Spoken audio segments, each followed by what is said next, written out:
Hey everybody, how's everybody doing? Happy Thanksgiving Eve. We made it to another week. It's Wednesday night, which I am very happy about. A lot of us have 4-day weekends. People are off tomorrow, so those are all very cool things.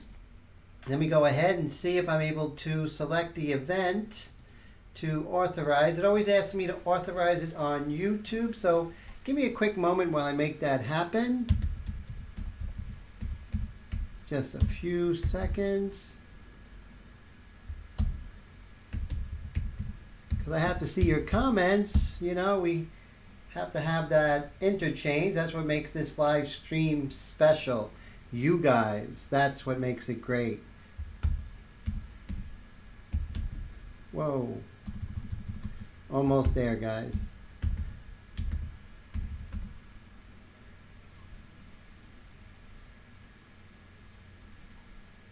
Alrighty, allow. There we go. Let's see who's here. So we have Warpaint Custom. Good to see ya. Now Warpaint Custom, that is Colin, correct? Willie, how's it going? How you guys doing? Very cool. Thanks so much for showing up on this Wednesday night. I really appreciate it. It's always fantastic to see you guys. Let me make that text a little bit bigger. I don't know, but my eyes aren't as good as they used to be. Okay, great. So cool. So we have good sound, we have good picture, which is really cool. So let's go ahead and let's just jump into it. So of course we have the Sotar ready to go with the India ink. Guys, what I do is when I start, I always go for that 3-to-3 mixture. 3 drops of India ink to 3 full eyedroppers of water. You have a nice sort of light, not too dark. So you can go in, get reacclimated. If you go too dark, if you make a mistake, you know, just getting back into it, it could cause problems. So in the beginning, you just want to be safe. You want to get back in shape, reacclimated with the painting. And the airbrush, just tune it up. That's the best way to do it. So what we're going to do is we're going to just go ahead and darken her forehead, bring it in together with other parts of her portrait. Just really make that whole half tone over here. I always look at the head as a whole as a moon, you know, so this would be sort of a half moon. Maybe even, you know, not a half, maybe 2/3 or something like that, you know. But, and then of course you have the smaller shapes, which you are, you know, going ahead and doing the way that it's being affected by the light. So you have the larger forms, the head, the smaller forms, you know, the nose and the lips and sort of stacked forms. Have you guys heard of that? The concept of stacked form is pretty cool. So I ran out of ink, so let's go ahead and put only really 2 drops, really. 1, 2. You don't want to put more in. Okay. First time you always spray, I know I always say it, but you want your initial sprays to be off the work, right? So, so Willie, how you been? How you liking that Sotar? And Colin, so I hear you don't have to work at 3 a.m. So that's good. So I'm glad we get to see you. That's a bonus for us.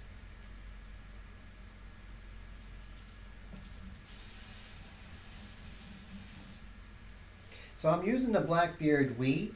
And remember, the Blackbeard wheat gives me some really organic shapes when I'm doing hair, which you wouldn't be able to get otherwise. Remember, your Hobby Lobby, your craft stores, you know, in your area, they would definitely have this. And you can get it for next to nothing. Oh, cool. You're going to sleep when I start? Oh, man. Oh, well, that's good.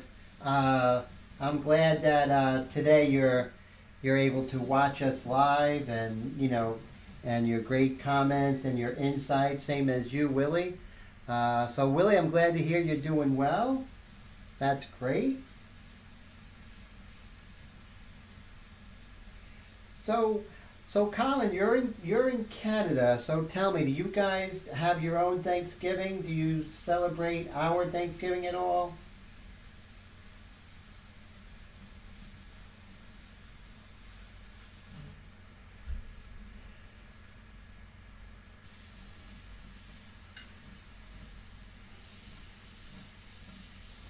And so what I do is I'm just layering as I go darker. Heath, how you doing? How's everything going? Good to see you, man.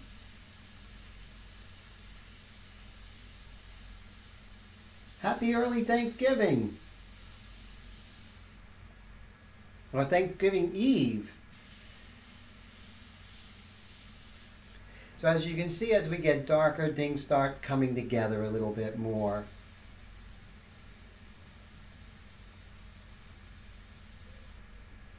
So, interesting thing that I did during the week is I actually did an ink painting using Masonite, and just plain old white Masonite, of course white because I added, oh, Colin, you're in Texas. There's another Colin, he's in Canada. So of course, Texas, you guys celebrate Thanksgiving. That's really cool. And so Willie says he gets up at 3 a.m. also, so he's got to sleep. Oh, he gets to sleep late tomorrow. Wow. So you guys even know what would be like sleeping in late for you. Norm, how's it going? Ah, yes, we all do have a lot to be thankful for. Yes, and I appreciate that. That's a very, very good statement. Yes, even though we all have our things we're not happy about, we all have a lot of great things to be thankful for. Definitely. I'm thankful for you guys, that's for sure.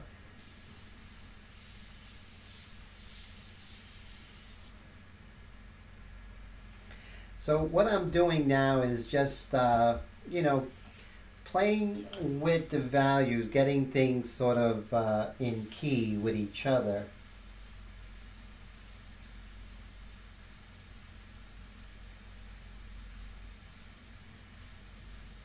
And of course, I'm using that very light mixture right now. Heath's in Canada, that's right. So I'm getting you guys mixed up. So Heath, you're in Canada. Thanksgiving was a month ago. So you guys don't do the American Thanksgiving at all. And you ever cheat and just want to do both? That's what I would do. I'd be like, yeah, happy Thanksgiving. And then, a month later, happy Thanksgiving again,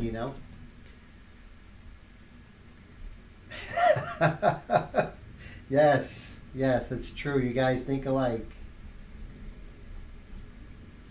So I'm also using this, this mono eraser, and the links are in the description field, and you'll be able to purchase any of these items that you see here that I'm using, except for the Blackbeard wheat.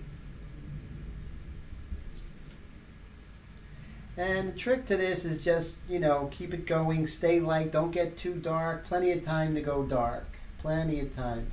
And don't go too light, plenty of time to go too light. So you want your midtones to be a nice dark, guys, so this way your lights and darks have a place to go. So if you're setting up for that. Not like a classical piece where, you're set up for that, real big finale, so to speak. And that's what the whole thing's about, is setting up for that. And you can't do that too early. Thank you, Heath. Happy belated Thanksgiving for you guys. And Norm says, we just look forward to Black Friday. Yeah, Black Friday is going to be wild. Are you guys doing it? Anyone doing Black Friday today? On Friday, anyone doing that?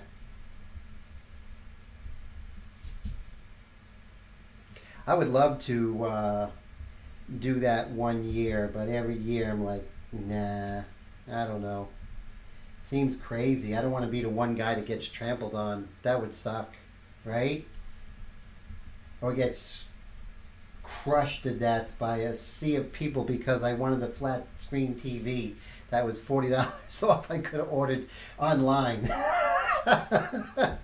So you did it last year, Warpaint. How was it? Was it worth it? Was it crazy? What are your thoughts? This way, I'll see if I'm thinking that I would definitely not want to do it.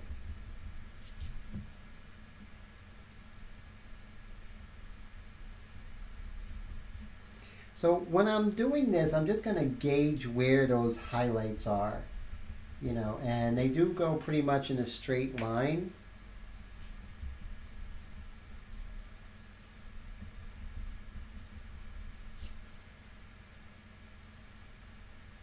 So good, not worth it. So that's really cool.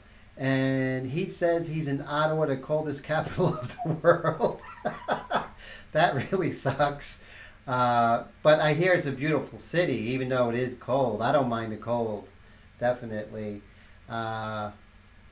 So Norm, I don't know. I love Black Friday, and I like Cyber Monday better. Yes, cyber's pretty cool. You can do that from home, right? Whether you're working or after work, which would be really cool. So I'm looking here, and I'm seeing that the highlights are just about outside the eye there. So I'm just going to gauge that.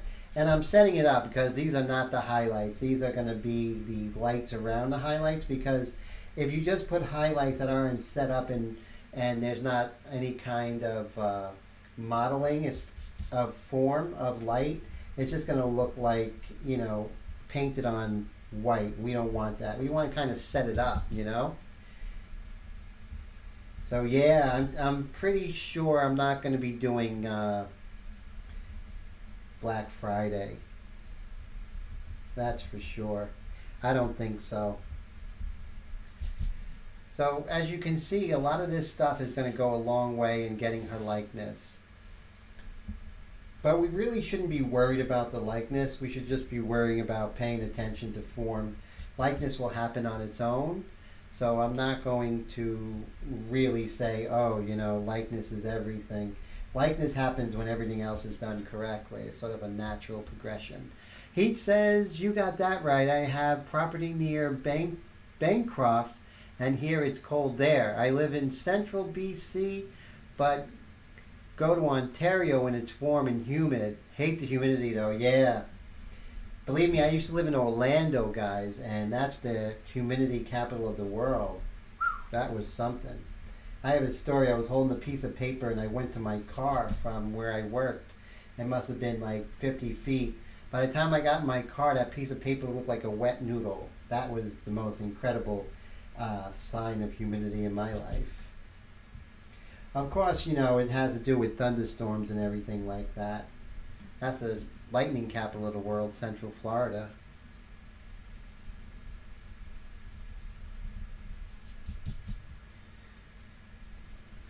And so let's go ahead and see if we could just start pulling out some of those highlights in her eyebrow there. And we can actually pull that out, after we darken it, and that works as well. And then we can go back in with a paintbrush. Something as little as this, if it's done correctly, is really going to help the painting along. And you don't have to go ahead and define it right away. You can do that later.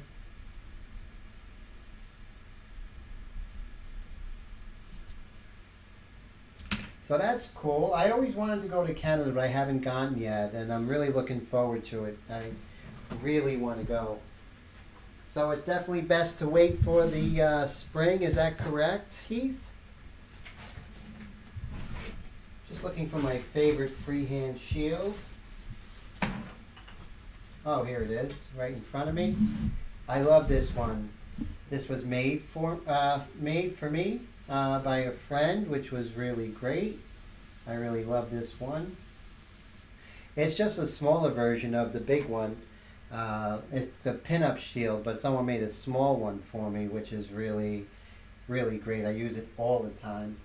So I gauge my shadows, and whenever I see something that's a little out of whack, I go ahead and try and regulate that. So right here, I see that this shadow is a little out of whack. So we're going to go ahead and lighten that up. So how's it sound? Sounds good, guys? Oh, I do like snow, but not traveling in it. How do you guys deal with the snow as far as driving in it? Is it something that you must have to do to go to work and go to the store? You guys must get used to it. Must have really good, you know, snow removal in place, you know, with your municipalities and everything.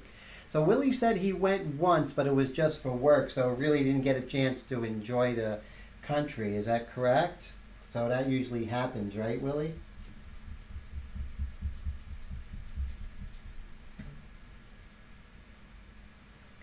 So just going ahead and calming things down, making sure. See, I was much too dark over there, and so it's very important to fix that. That's the great thing about this technique with the inks, is that it's very forgiving, and that is one of the things that really attracts me to India Ink. So pretty soon I'm going to start doing India Ink in color for the live streams. That's going to be pretty wild. I know you guys are going to enjoy that. We're going to pretty much experiment together, see what happens.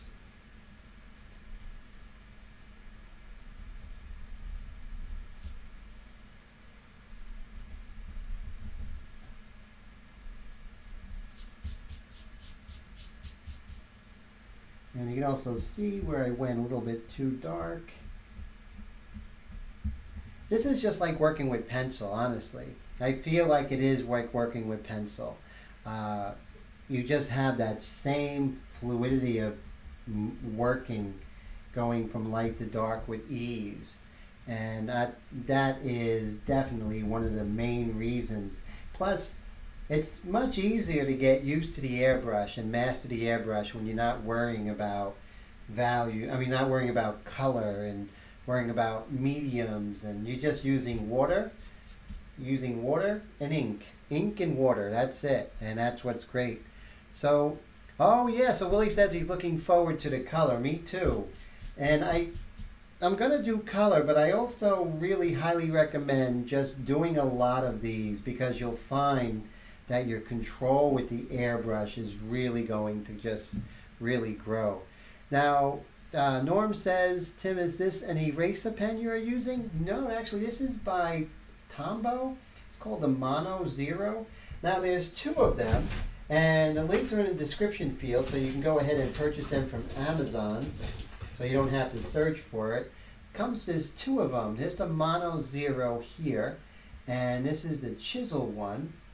And you see it has a sort of a chisel, and then you have this one, which is a round. What you can do is you can take a piece of sandpaper, and you could even go ahead and shape it. So that would really be good.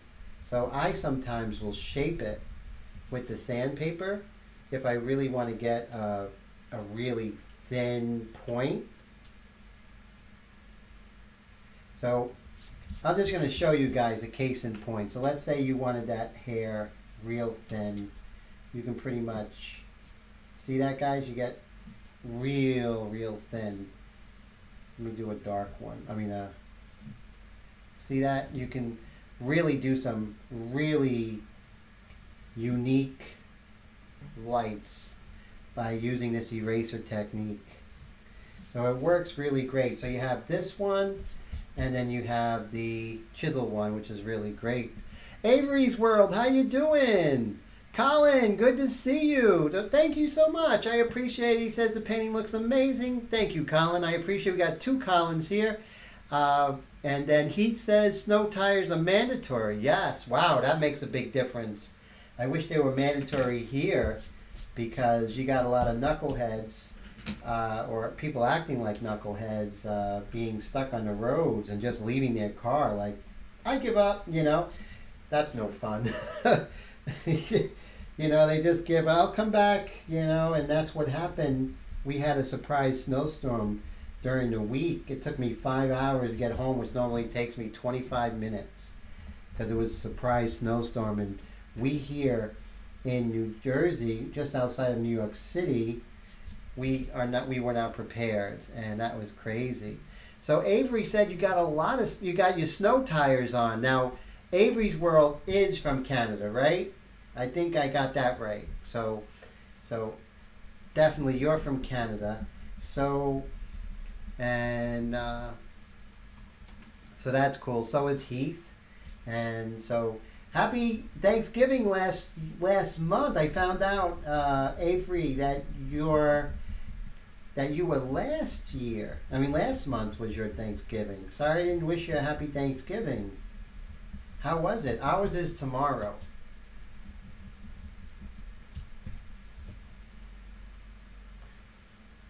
Yeah, Colin says, yep, the Great White North. That's pretty funny.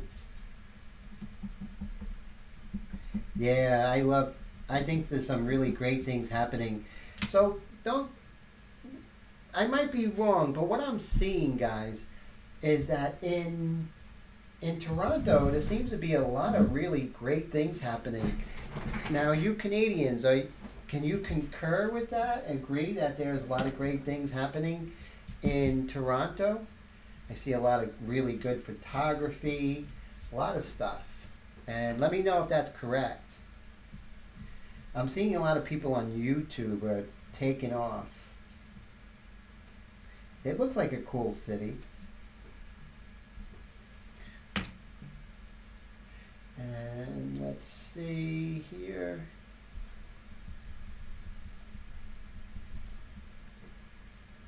And just calming down some of these darks. And we may get darker later. That would be cool.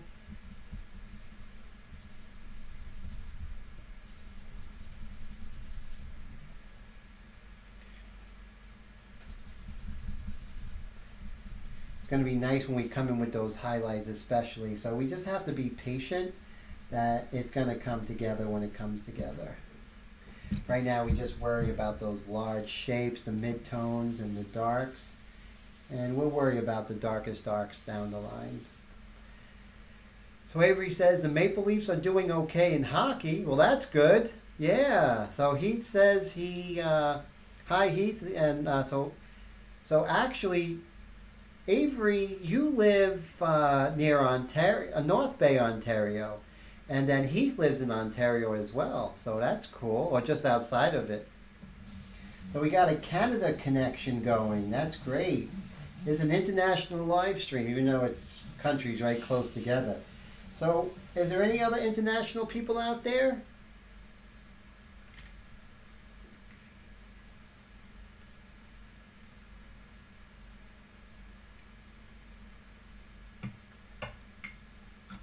Okay, so I just reloaded my Sotar, and we're just going to go ahead and always do the first couple. Now I'll just show you, it sort of spit a little bit, and it does that because of air.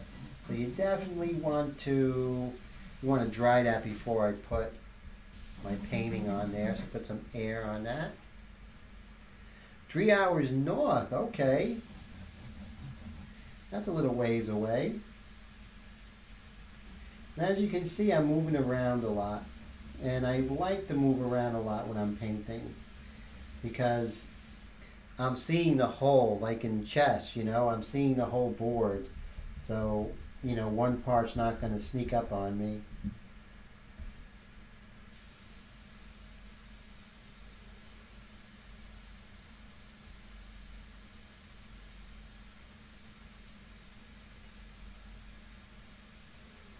And the fact is, I'm not going too dark. I'm keeping things on the light side.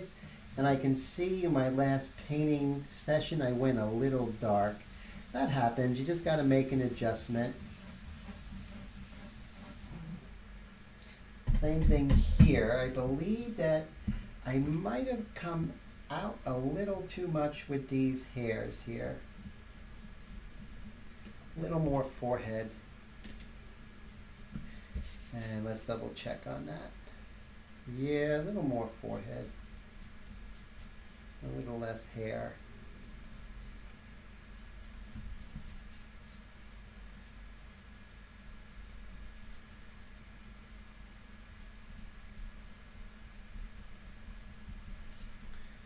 There we go. And then over here, let's just lighten that a bit.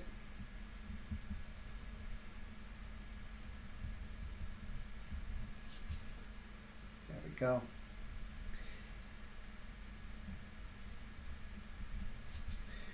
Okay, so now we know we can probably start coming in with some highlights. But before we do that, let's work on these darks here, these really rich darks over here.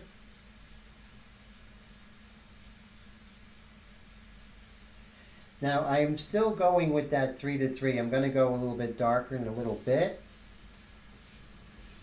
Probably within a few minutes I'll go maybe 5 drops of ink with, let's say, 3 eyedroppers of water, full eyedroppers of water. And this way we get a little richer color.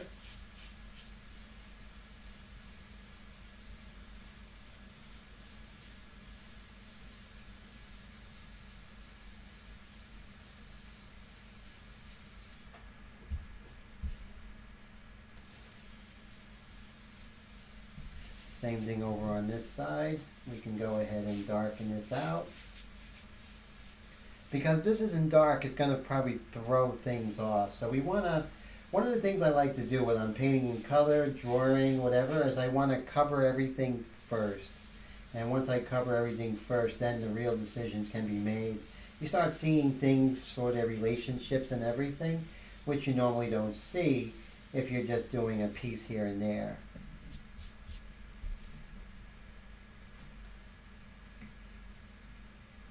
So I'm filling up the Sotar again. So Willie, your thoughts on the Sotar? Anything out of the ordinary? You too, Norm. Anything out of the ordinary with the Sotar? Hey, Lisa, how you doing? How's everything going? Good to see you, Lisa.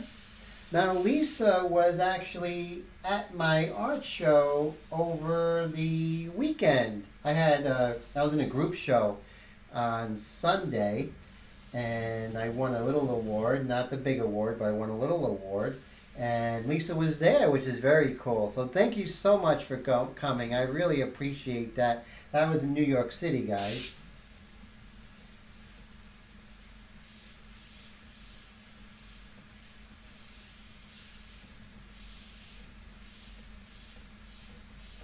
I'm going to work on this contour here. And what I do is I'll sketch it, and then I'll come in with the freehand shield and get that really nice edge later. There's no rush in that.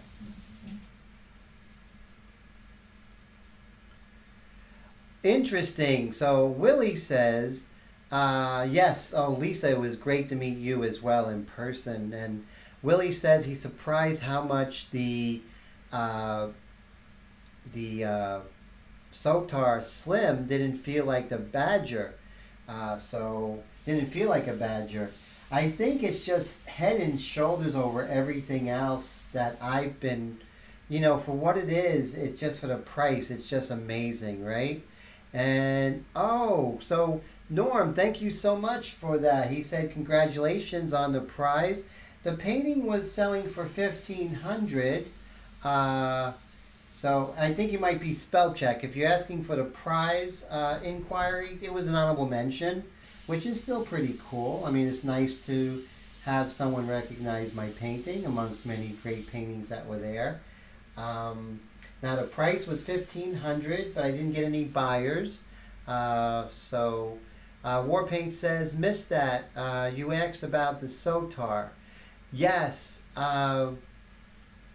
Yes, I am in that catalog actually. Lisa asked if I'm in that catalog. I am in it. Just a small mention, small painting picture because you have to put $50 and you get a bigger picture, but I didn't want to spend the $50 for that. And then, oh yes, so Warpaint Custom says he missed what you asked about the Sotar. Yes, I was asking the two guys who have it, the two gentlemen that have it, Norm and Willie, what they thought about the Sotar. Now what Willie said, he felt it didn't feel like a Badger. He said it actually, Willie's anticipation was it's going to be just like the 150. So I'm really glad you were pleasantly surprised. I'll tell you, you know, it's not like this is a specialized airbrush, right? It's not like something you're going to do big backgrounds with or anything like that. But, I mean, for everyday airbrushing, for doing portraits and the detail work and everything, I think it's second to none. Like I said, you know, the Iwatas are great, and you really, I'd be lying to you if I said, oh, they're, you know, I'm throwing away my Iwatas. No, I'm not going to do that. However, for the price, this is definitely a much better choice than any Iwata. Any Iwata. But for all you airbrush enthusiasts, you know, hey, I wanted my Micron and I got it.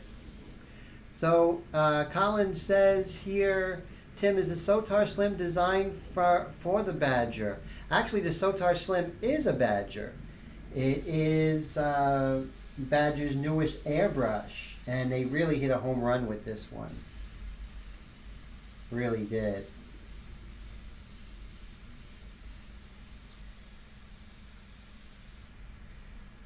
Let's see, I'm going to make sure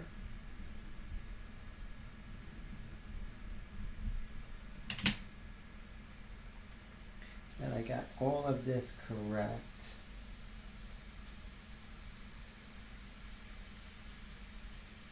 You know, it's, hey, Super Killer, how's it going? Wendy, good to see you. So, thanks, Wendy and Super Killer. Thank you so much for stopping by. We got Lisa, Heath, Norm, Willie. This is a good night. I'll tell you, this is, I look forward to seeing my people. You guys are my people. I look forward to you guys all week, man. All week. And that is not an exaggeration. You guys are really fantastic. Yes, Wendy, good you can make it. Now, Wendy, you're traveling to your brother's. Did you get there yet? Because Wendy, I think, is traveling to her brother's for Thanksgiving. And Super Killer, yes, peeps. That's right. Super Killer, good to see you. So, any projects you guys are working on? I'd love to just hear about your projects, and you know, that would be really fantastic. You guys really inspire me. We inspire each other, one another.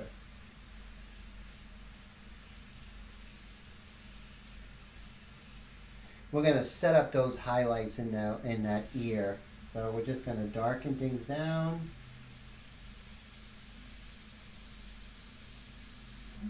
There we go.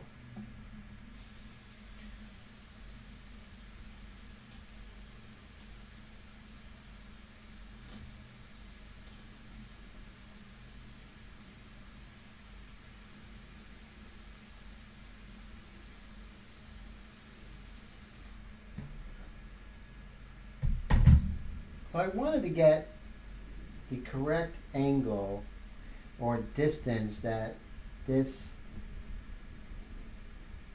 sort of area underneath her eye there.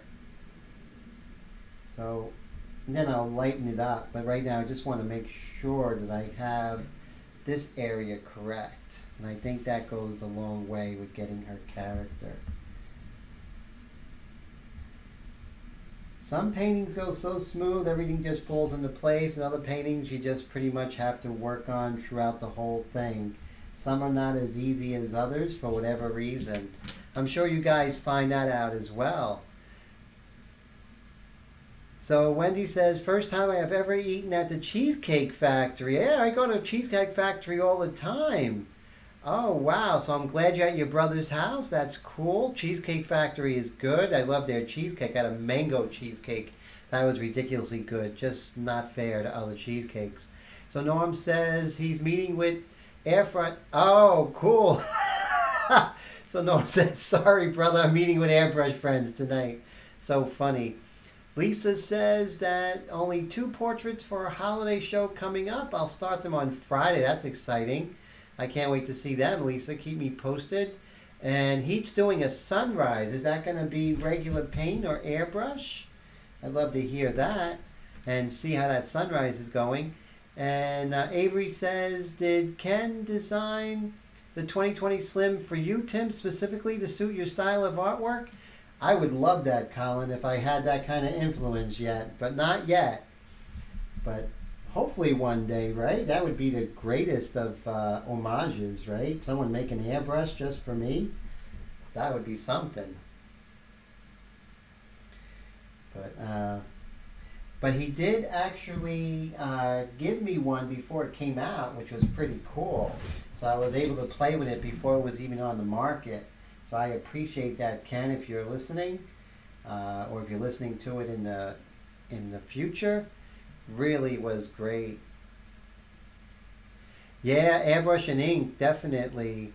Airbrush and ink, Heath. Wow, in full color. Now that I want to see. Are you going to be using, for the color, are you going to be using P.H. Martin inks, or are you going to be using those FWs you like?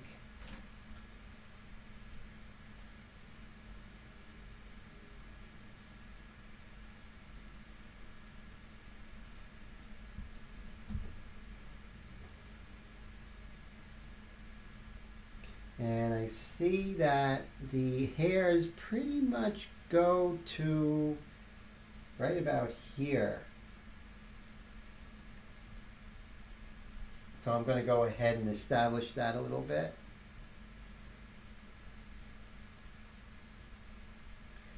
And I can always lighten them up with the eraser.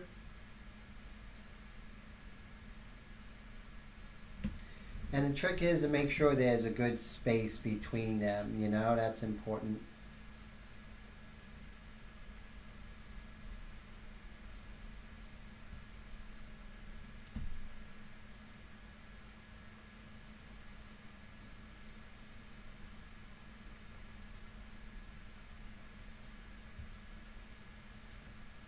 And while I'm here, I can go ahead and darken this part of her nostril. And then we can work on her eyelashes a little bit.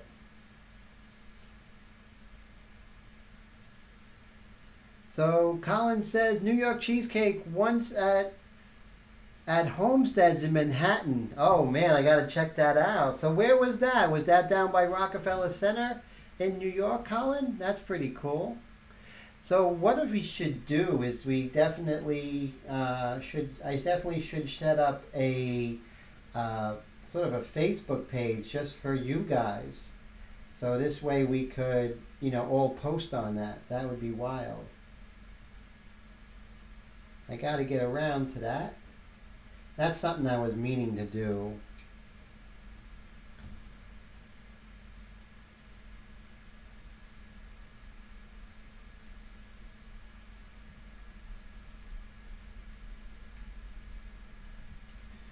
And right now I'm just establishing some of the darks that are associated with the area where the eyelashes are.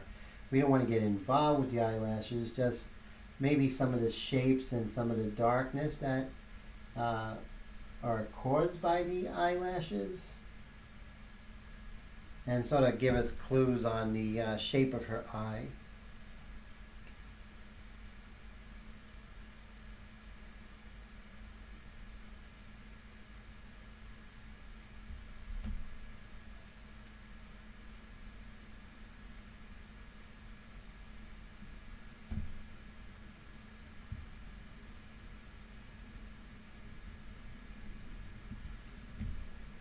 Okay, so that's good. So we're working on that. And then says, yes, exactly, Wendy, we can all share our work. That would be really wild. So he says, just have the black clouds, then all I have to do is the colors in FW. So the sunrise was a picture I took from, picture that he took on a, picture that he took from work, but not on a lake. That's very interesting, so I'm looking forward to that. Definitely, Heath. Jake's here. Hey, Jake, good to see you. So I'm glad everyone's made it. That's great. So yeah, I'm thinking of what I'm going to do. I have all your email addresses. And what I'm going to do is I'm going to set up a Facebook page just for the ink flingers. And this way we can all go ahead and post our work. I'll send you guys, well, definitely I'll just go ahead and let you guys know about it, and then you guys can definitely join. And this way you guys will be able to post, and anyone else who, you know, becomes part of our community definitely could join. It's a good way to see each other's works, that's for sure. And inspire each other, so that would be great. Exactly, exactly, because there's so many talented people, and I have to see your guys' work too, because you guys really push me to get better. When you guys send me your work, I'm really impressed, and I really love it.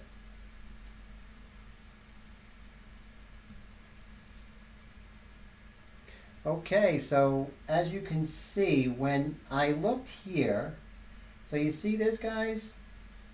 I had her hairline off just a little bit. And just fixing that hairline really made a big difference. Big difference.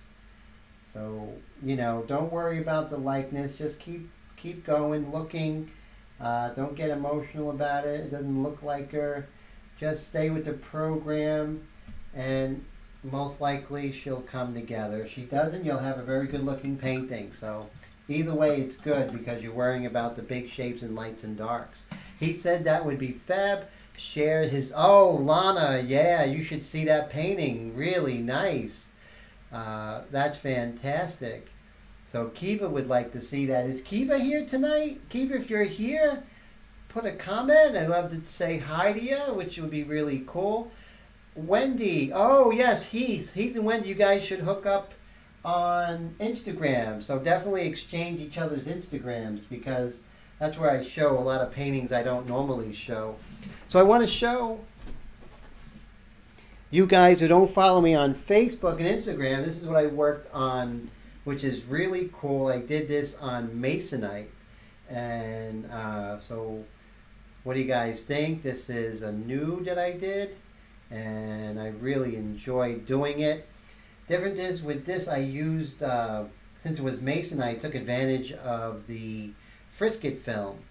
So with the frisket film, I was able to just paint this leg to bring that forward, and then remove the frisket film, put it back on the leg, paint the far leg, and then cover everything up, and then do the background. So it was a lot of fun. Thanks, Wendy.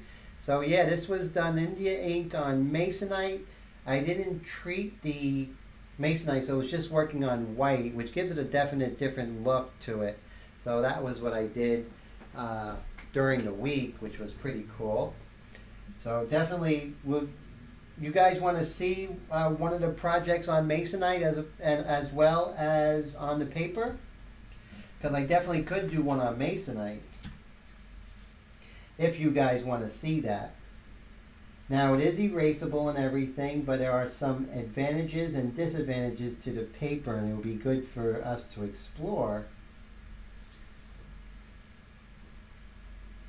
I use stock photos. I want to use my own.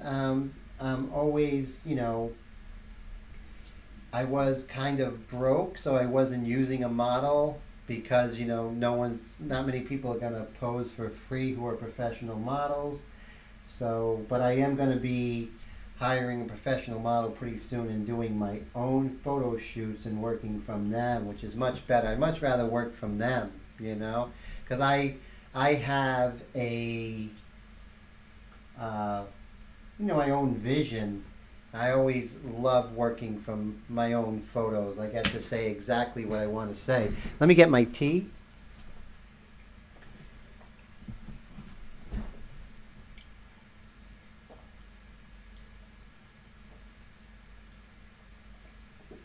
So any of you guys out there and girls, do you use your own photos? Have you done that as far as posing the model? That's something I do a lot. I really love posing a professional model. Sometimes I get friends, who will pose for me. They have to have a special look, not necessarily doesn't have to do with prettiness or anything, just has to do with a look that I'm looking for, that's all.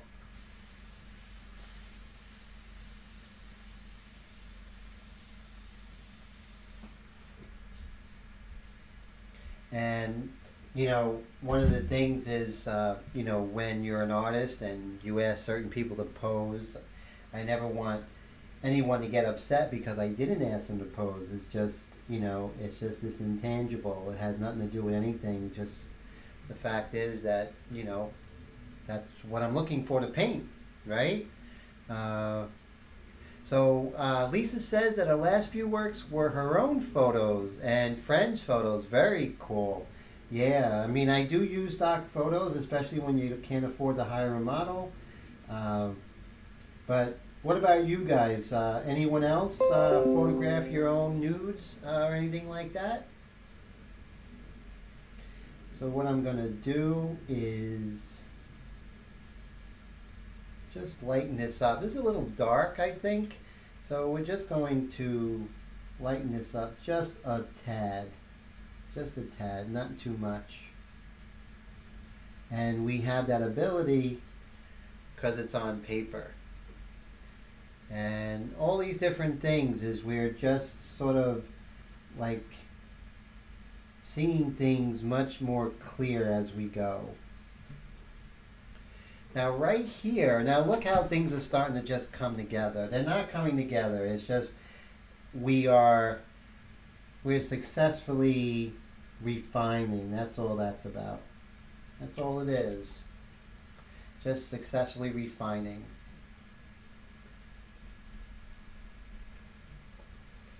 So right here, now remember in the shadows there are details. And there are details in the lights, but details in the shadows are whispers. So always remember that. So Raul, how you doing? Oh, thank you so much. Yes. It's always great to see you. Thank you so much for stopping by. So Norm says it's hard with friends and family photos because if it's not right, they know it. Yeah, exactly. Well, that does happen. I don't really pose family. Everybody knows I don't paint family. Just never did since I was a kid, But yeah, painting family is they won't hold back. They'll be brutal, right? They sure will. That's what my family does to me. Like, oh, that doesn't look. Why'd you do my wrinkles or something like that? And you're like, You're like, what's that mark? And I'm like, that's a shadow. Yeah, it's so funny. And, like I said, family really doesn't hold back. They don't hold back. And that's pretty hilarious. So I said, no more. I'm not going to do it. No more family. And I was at a young age. I decided, it might be like 19 or 20. I decided, no more family. Not painting family. Friends, yes. But they have to have a certain look about them. So I see Lisa's laughing. That's cool. So Raul, how you been? How's everything going? It's good to see you.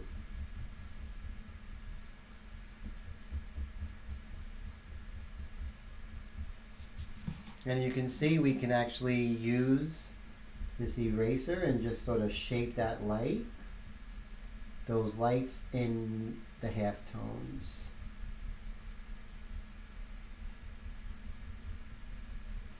And we're just going to go ahead and shape everything.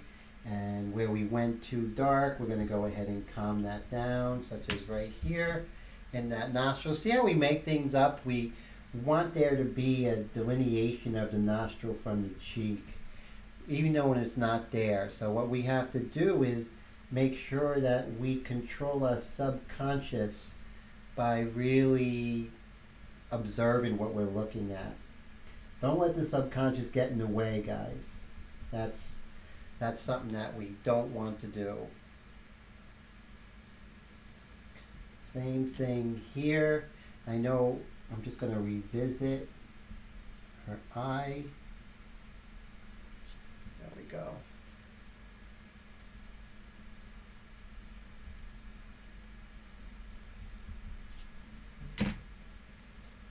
Once we go ahead with that, I think once we come in with that highlight, things should clear up with that eye for the, you know, the likeness. But we'll get there. No rush.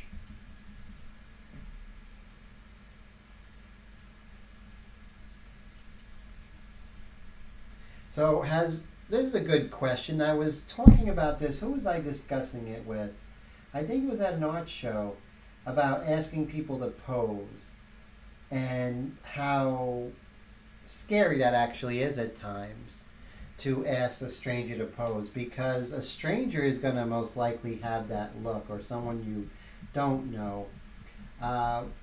What I like to do is when I do find someone that is a good model, I like using them over and over and over again until they get sick of me. And that's what I do. And I like using the same model, and if you look at my work, you'll see that I do that a lot, where you'll see for almost like several years, you'll see the same face. And because, you know, the artist and the model get comfortable with one another, and then the magic happens, you know, real incredible work happens because the model is in tune with the artist and vice versa. She can get exactly what you want, and you can make her feel comfortable and give her direction, and just a great experience all around. I think throughout history, artists are like that. So tell me, have you guys had a model that you used over and over again, whether it be somebody in person or maybe a celebrity that you have revisited over and over again? I'd love to hear your thoughts or examples. Early when I was young, I used to enjoy drawing Greta Garbo, believe it or not. And I painted Greta Garbo over and over again for several years. And those were great. I really enjoyed that, and I got a lot from that experience.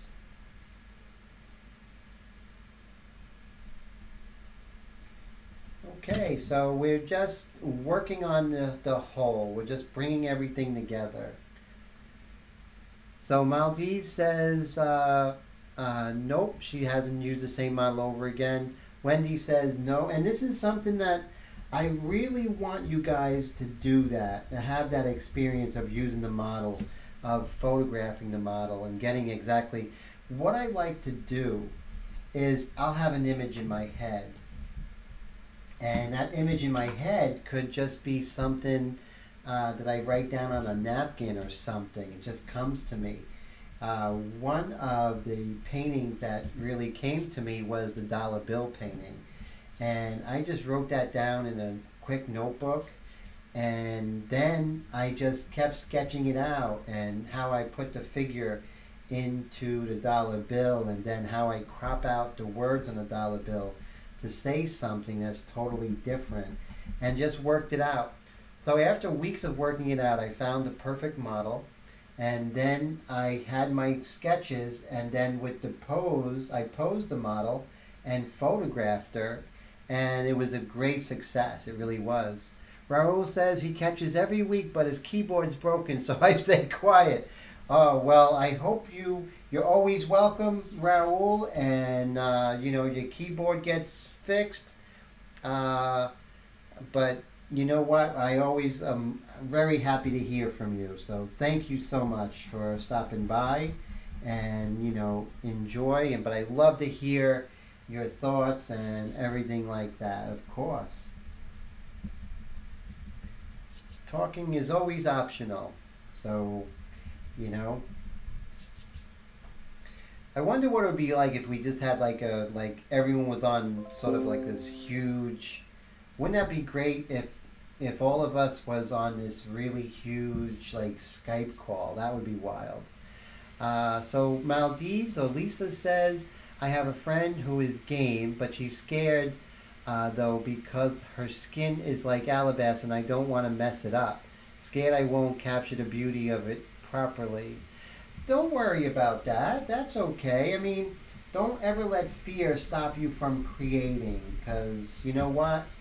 Fear is false education appearing real. That's what it stands for. So I think you'll do great, Lisa. Go ahead and go for it. Take several. If you mess up, you have several photographs and you know what not to do for the next time. So fail forward. Isn't that, who said that? Was that the Fresh Prince, right? I forget. Will Smith, my namesake. You know, I'm Timothy Smith. So yeah, Will Smith says fail forward. I like that. So definitely, I understand, you know, your trepidation. Definitely, go for it. Go, knock it out of the park. I know you will. I have faith in you. I have faith in you, Lisa. You're gonna do it. You're gonna kick butt. So we're just working on these big shapes here, trying to get that expression. She has sort of a, I don't know, kind of looking like really intense, right? And that's what I'm after. But let's calm that down. I think I went a little overzealous with this this value here, so we can definitely lighten that up. See, I haven't really had the need to go darker just yet, you know? So now Wendy is really brave. She did her first airbrush painting like unbelievably quick. The cat, that was really fantastic. That was great. That was really great. And you know what's really cool, guys? I'm seeing a lot of people on Facebook doing, now this makes me feel good, that I'm seeing a lot of people doing Airbrush and India Ink. You know why? Because, you know what? Have you guys tried Airbrush and India Ink? I know a lot of you have. I would love to hear your thoughts on how do you feel working in Airbrush and India Ink as opposed to working in Airbrush and acrylic. So what are you guys' thoughts on that? Is it easier? Is it, what do you think? So Wendy says she thinks you put the white in, it will really come to life. Oh, Wendy thinks when the white comes in, everything's gonna start popping. But I don't want to be premature with that. So we just have to be patient and let things happen a little bit, right? We're gonna get there. But right now we just have to work on these big shapes, do the relationships. Now you can see how it was too dark over here. And then I missed a hairline over there, so you see how things are sort of coming together, you know. Hey, Christian, good to see you. Better late than never. No, we are here till 11:30, so you missed the first hour. First hour is just me blabbing, right? Yeah, no, it's great, man. It's great when you guys get here. I don't care when you get here, as long as you get here, be able to say hello and hear about how your week went. That sort of thing. Let's go ahead and get some inspiration, right? That's what we need. So I need inspiration. I know you guys do, and let's, you know, get that together here.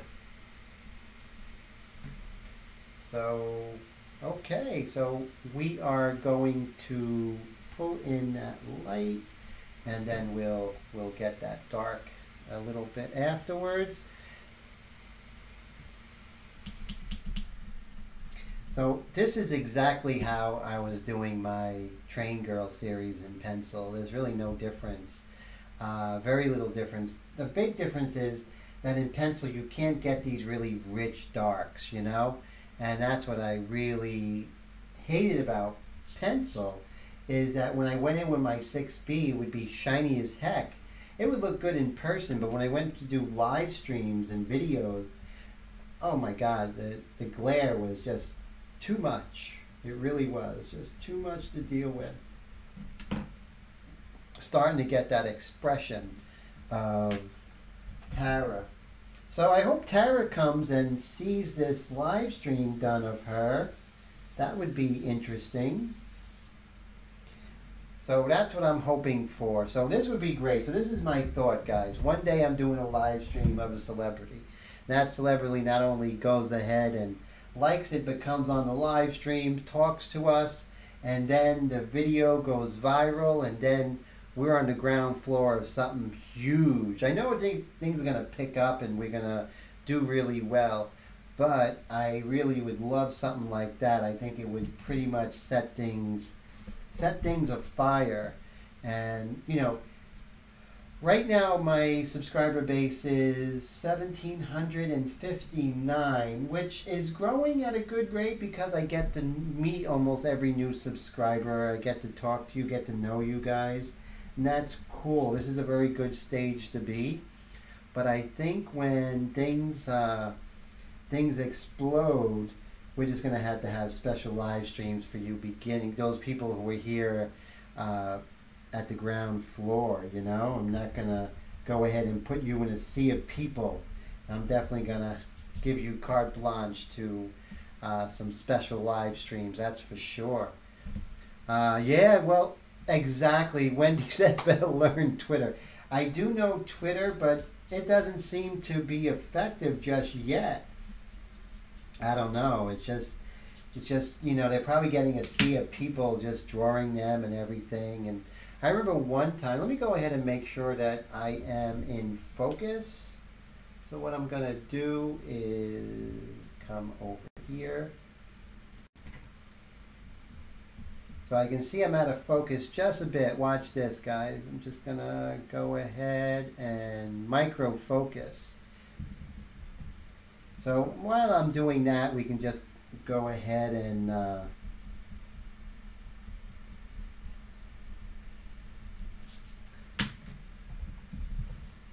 do some detail here.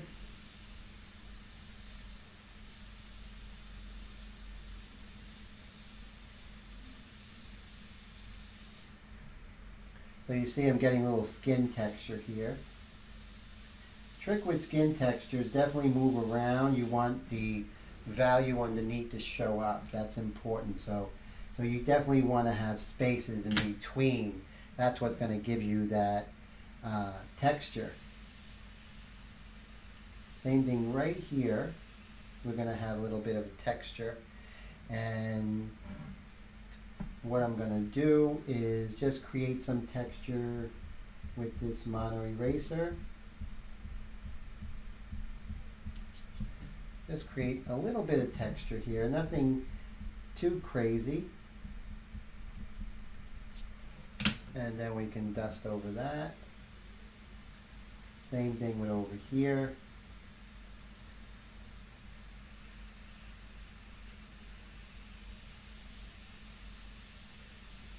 So I do like this so we can actually see really good detail. So Wendy says that's the only way to get their attention. Or I could go one step further and actually try and contact their agent. That's something I might do. So I once did a portrait of a local news celebrity. And I called every day, after I did the portrait, mind you, I called every day to the news station, and I would get the receptionist, and I would talk to the receptionist, and every day I would, you know, keep saying, you know, could you get that message to her? And the receptionist was nice, and I kept asking, and eventually she went ahead and this is before, you know, JPEGs and everything like that, and computers where I can email. And then finally, she actually said that the newscaster was interested to see it, and I was invited to go. And when she saw the portrait and saw I wasn't crazy, she was actually very exciting, and we're friends to this day. And some opportunities came from that, which was really cool.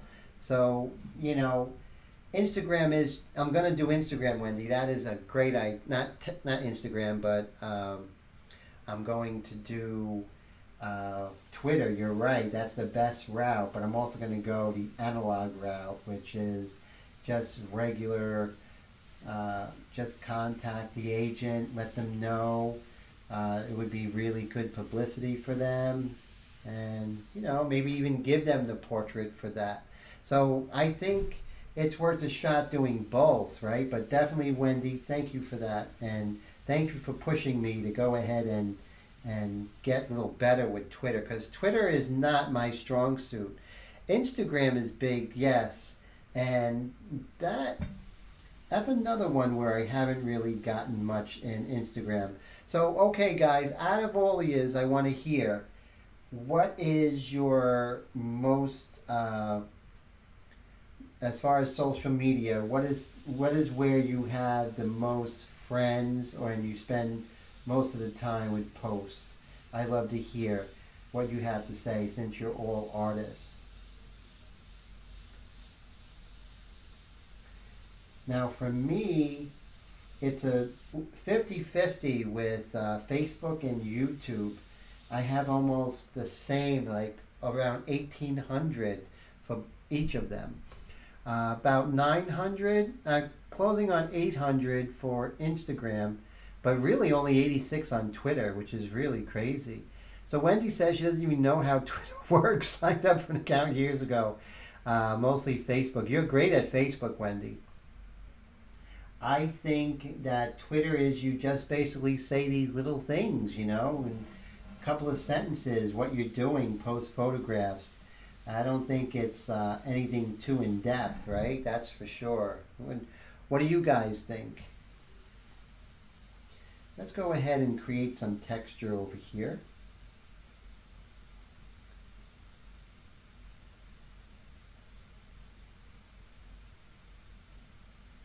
So what I'm going to do is I'm going to lower the air pressure on my Mac valve, and I'm going to pump the trigger.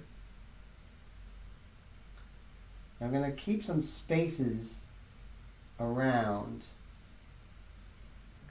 You see that? Keeping some space around, because there's a lot of texture in the forehead, not as much in the cheeks, but there is texture. And how you get that is by paying attention to the adjacent values of one area to the next. And that's how that occurs. Now here in this photograph, there's this glare here. I'm not going to do that glare because it's believable in the photograph. When I paint it, it won't be believable. It'll look weird. So it's my decision not to put that in. So Lisa says she has most friends on Facebook. She's been there the longest, only just started on Instagram, and she has a Twitter account which she never uses. Twitter is very, very often neglected. I really agree. Heat says basically Facebook for him, must learn Twitter and Instagram. And let's see. Wendy says, I think I just joined Twitter out of, I don't know, laughing. I certainly wasn't going to post my life. Why not, Wendy? You have a very interesting life. And Norm says, each Walking Dead episode is followed by another show called Talking Dead. Yes. And features fan art. And you could send yours. You know what? I'm going to do that. It's a great idea. Thank you so much, Norm. Norm has some really great ideas, both in business and in art. So I definitely rely on his counsel. Thank you so much, Norm. Now, Wendy says snooze. Snooze for Twitter? Is that what it is? Instagram? Oh, snooze meaning Instagram has a business option. That's funny. Now, I want to get Instagram to the point, now you have to have a certain amount of followers, which I don't think is fair, that certain things are only locked up to when you get to a certain level. I don't think that's fair. So what I'd like to do on Instagram is when I do a video, and then I go ahead and post it on Instagram, I can have people swipe and they go straight to the video, which will give the video more attention. But you have to have a certain amount of followers for that to happen. So I don't think that's very fair. Of course, you know, I just got monetization on my YouTube videos. That took a long time. I had to have 4,000 watch time hours. Snooze on posting my life. No, Wendy, your life is you're a pretty interesting person. I can definitely vouch for that. A lot of people will find inspiration in your life. And so let's see what else. Tim, can you transfer your Facebook followers to Instagram? You can transfer. You can tell them about it. Too bad you couldn't, right? That would really make things a lot easier. So finally, my Facebook, my YouTube followers are almost the same amount as my Facebook people. YouTube is the hardest one to get as far as followers goes. Definitely the hardest, I find. Okay, let's go ahead and move into our rigger brush and let's do some detail here and there. No time like the present, right? Let's see. So we always talk about the rigger brush. The link's in the description if you want to purchase this. And it's an affiliate link. And I always disclose that with affiliate links, I do get a very teeny tiny commission. But the thing is, it is the same price for you. So it's not any more expensive by using the affiliate links than if you didn't. The only difference is that, you know, I get that small commission, which could support the channel so I can get a second Elgato little capture card so I can actually put another really good camera as opposed to these cameras here, which are these little webcams, which are a little bit different. So let me see. When I went ahead and changed that, looks like I lost your... Okay, I'm going to go ahead and reauthorize, guys. That's one of the things that is a bug. Whenever I leave that screen, I kind of lose your comments, but definitely don't want to do that. Painted glyphs.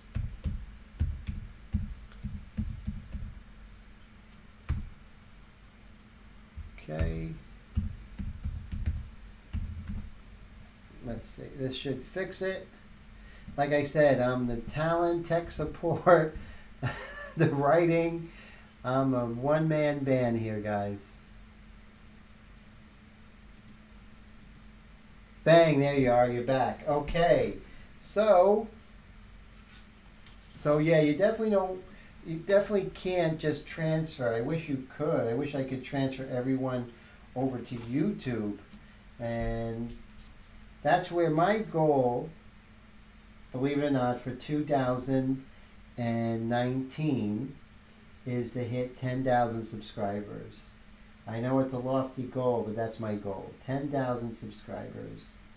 With 10,000 subscribers, I think would be good for our channel, and channel would make some money. I can put it back into the equipment and we can have an even better live stream and just really do some fantastic things. And that's what I want to do. Anything that I make from this channel, I just want to put it back into the channel.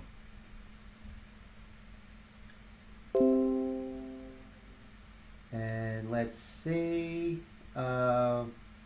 Okay, cool. All right, so we're in good shape now. We're just gonna continue a little bit with her eyebrow here. What we can do is we can do a dusting, and I like doing a dusting.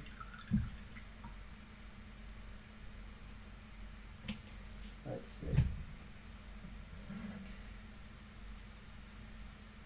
Now I lowered that air pressure. Let's raise it again.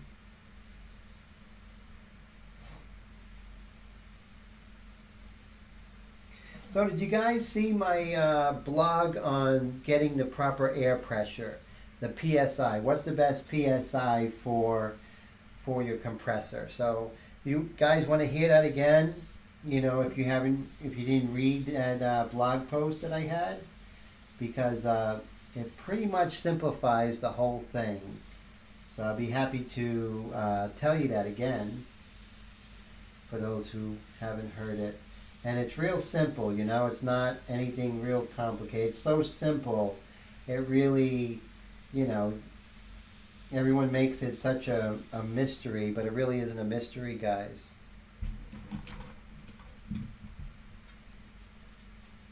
So Wendy, no, I remember you heard and you enjoyed it, you read it. Thank you so much for reading my blog. I really appreciate that. And so yeah, if only we could just transfer our subscribers, that would be great. Because my Instagram could need a boost. What I find in Instagram, a lot of people will subscribe to you or follow you, and so you follow them and then they unfollow you. And I think, man, that's not cool. So whenever someone follows me, I look and see how many followers they have. If they have like 3,000 followers, and they're only following 200, well, I'm sorry, I know exactly what they're gonna do. They're not gonna pick me, so that's exactly what I usually do. Now, I do have a famous concert pianist who's following me, and that's really cool. That happens. But as far as famous people, they haven't, they might be following me, but they haven't said anything.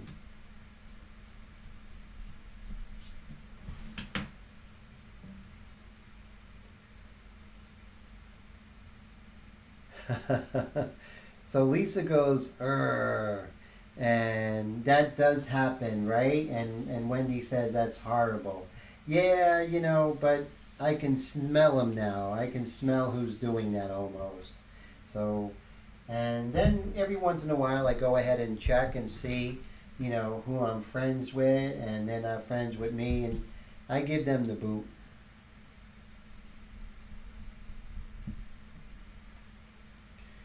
So I'm really liking the way things are developing, and they really are developing in a direction I want it to be.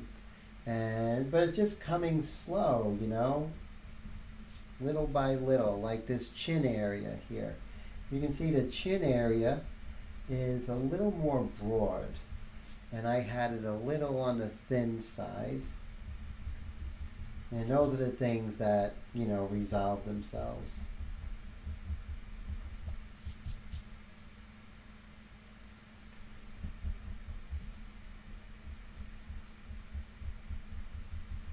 And we can also get texture when we lighten things, so we just basically, when we erase, we make sure we have some spaces.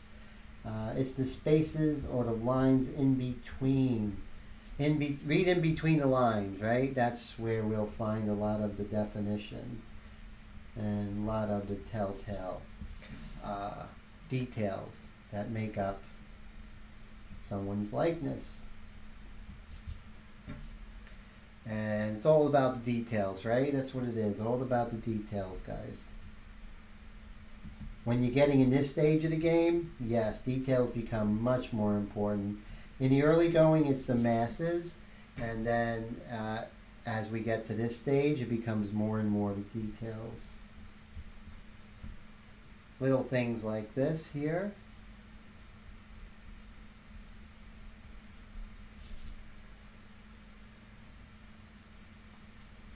And you can see little areas where I got a little overzealous here and there.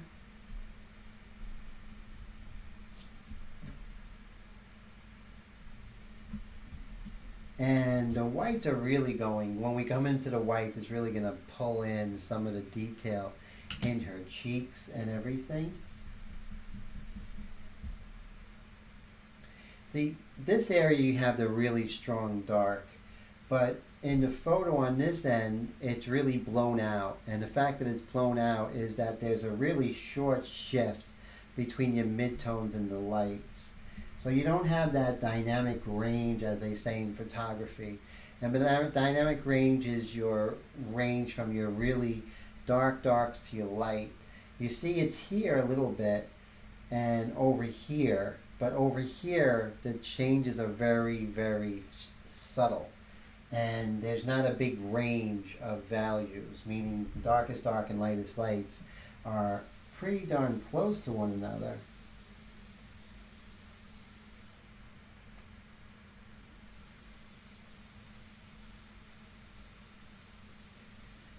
So that's why we're staying with that 3:3 ratio there. That's really going to help us to just make sure we keep that nice and close in values. Don't get crazy with the values. You know, we want to have that chiaroscuro, that light and dark, but if it's not there, don't make it up. So you want to fight the subconscious. Always fight the subconscious and look to see what is really there. That's so much more important.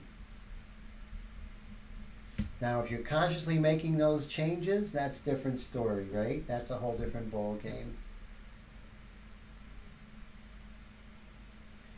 See, right here, I was a little overzealous in the value change as we go up here. You're going to see more of that value change when we come in with the light, meaning that I went a little dark here.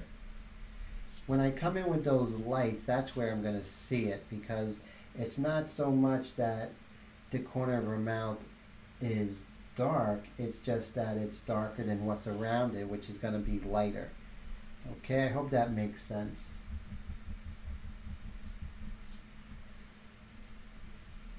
So now, instead of trying to make the darks, now I'm trying to make the lights that make the normal value around it, which is the paper, darker.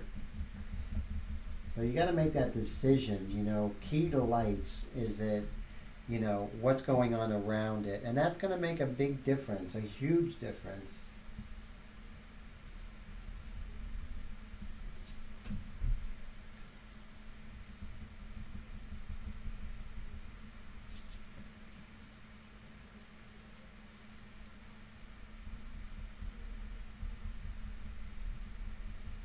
Like I always say, don't eat the cake before it's cooked, right? Don't judge your painting or drawing before it's done. So right now, my inclination is basically proclivity is to go ahead and define this. This is actually going to be defined right here. This is going to be defined in the lights when I'm coming in with pastel. So me trying to catch that up with the darks is really the wrong way to go. So you definitely want to decide, do you want to get that contrast by darkening or lightening? And that decision, thank you, Wendy. Wendy says it's looking beautiful. I appreciate that so much. So it's the lighter values sometimes which is going to make those definitions, is going to define what's happening with her or your model's form in three-dimensional space there.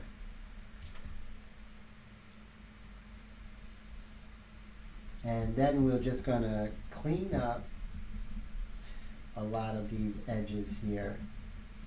And that's the great thing about working with India ink and paper. You can definitely clean things up a lot better if you're working with Createx and working with any of their paints. It's not very forgiving, at least not for long, that's for sure.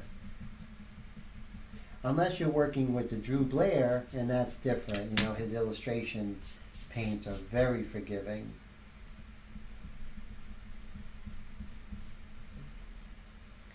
So we just have to clean things up as we go. And as we clean up her hair, we're going to see things start to come together as well. Right now we're still in that mid-range. We're in the mid stage yet. We haven't really come to that ending stage, or the end game, so to speak. Norm says, do we need to shake the ink bottle before using it? It has been sitting for a week or so on the table. Most definitely. Make sure it's nice and tight, and then give it a good shake, because it couldn't separate. So definitely, that's a very good question, and something you definitely want to do. I definitely do that every day. And especially if you got the 32 ounce, you definitely want to shake that as well. Great question there, Norm, definitely. And if you're using colored inks like these, most definitely, you're not going to see it so much here. But let's see here. So I do, now more in your earth tones. Reason to be earth tones because it actually has, you know, natural pigmentations. Let me go see if I can get a color.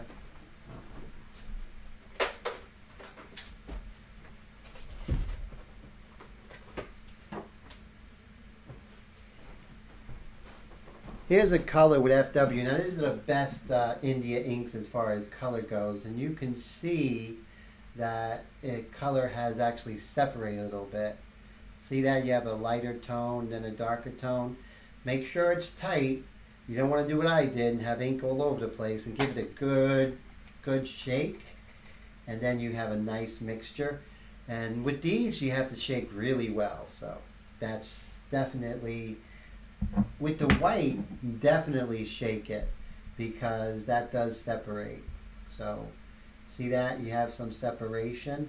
So you definitely, and especially like right now I use probably 2/3 of the bottle. So with more air, you're going to have more reason to shake it. So the more you use your ink, the more you're definitely going to have to shake it. That makes sense, I guess. All right, so let's go ahead and continue Tara here. And what we're doing is we're cleaning and refining at this stage.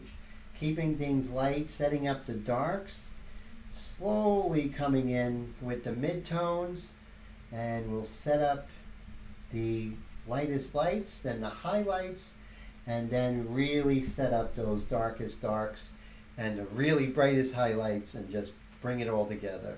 So that's what we do with this technique. We don't want to, we're not in a rush, you know, we're taking our time. There's no rush. There's no point for getting it done soon. Unless it's a commission, and I hope you're getting a lot more money for, you know, having it rush job. I tell my commissions it's going to be done when it's done. I really hardly ever promise a date. If they need it by a certain time, they found me too late, because I'm not going to be pressured into doing that. It just hurts the artwork.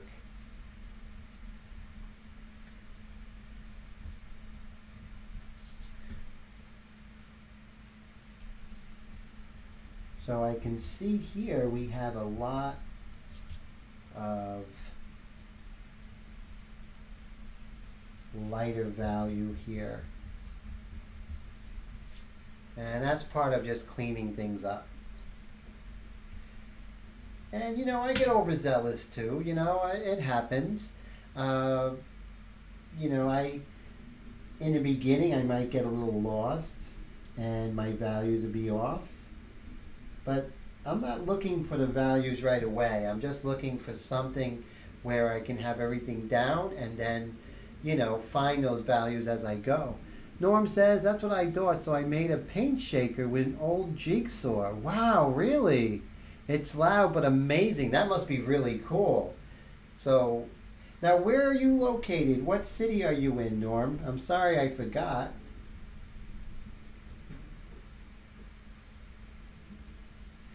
I know you're in the States, right, Norm?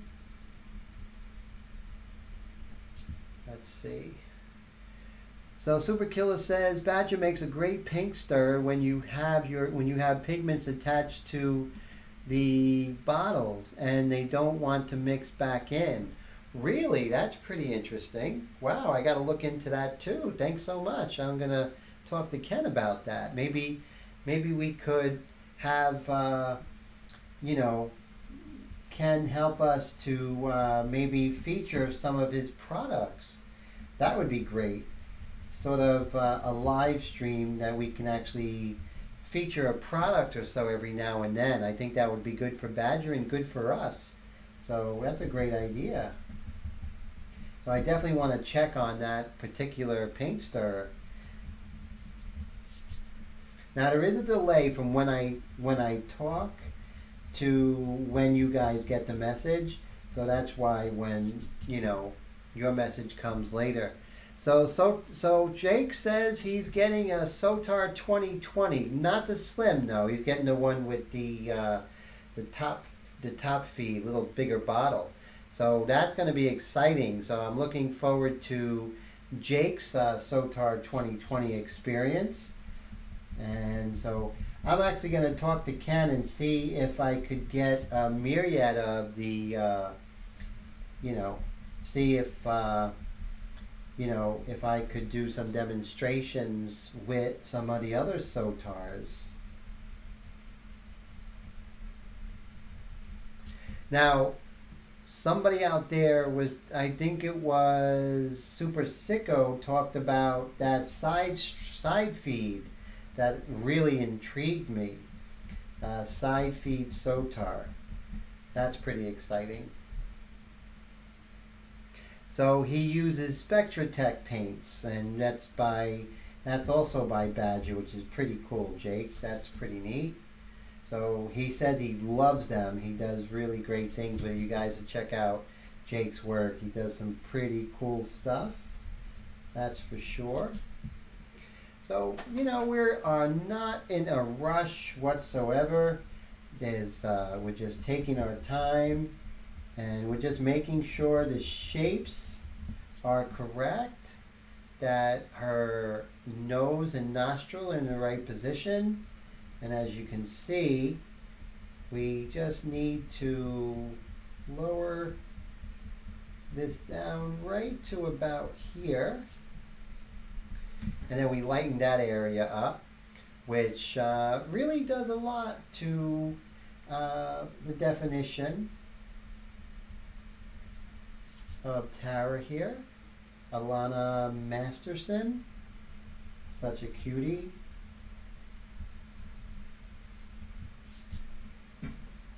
I believe she just had a baby not too long ago, so congratulations to her. And if she ever sees it, I know she just had a little one. And I'm pretty sure I'm correct on that. If I'm not, forgive me, but I'm pretty sure I've seen something about that.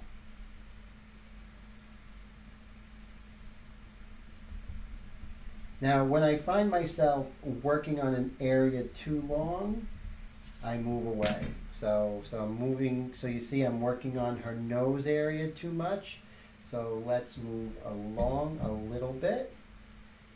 So we neglected her neck. So let's go ahead and see if we can work on this darkest dark area right here. I think that will go a long way.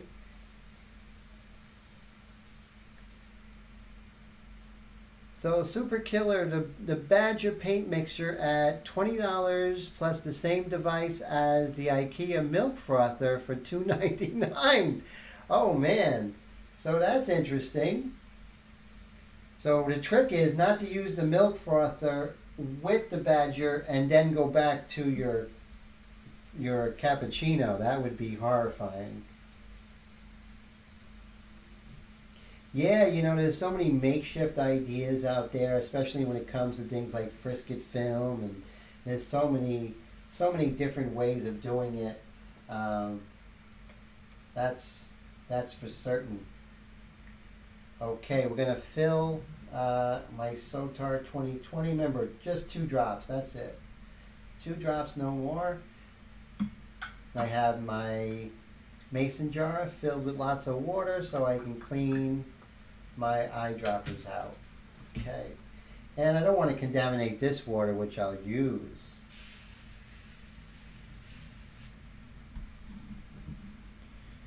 So let's go ahead and make this screen a little bit bigger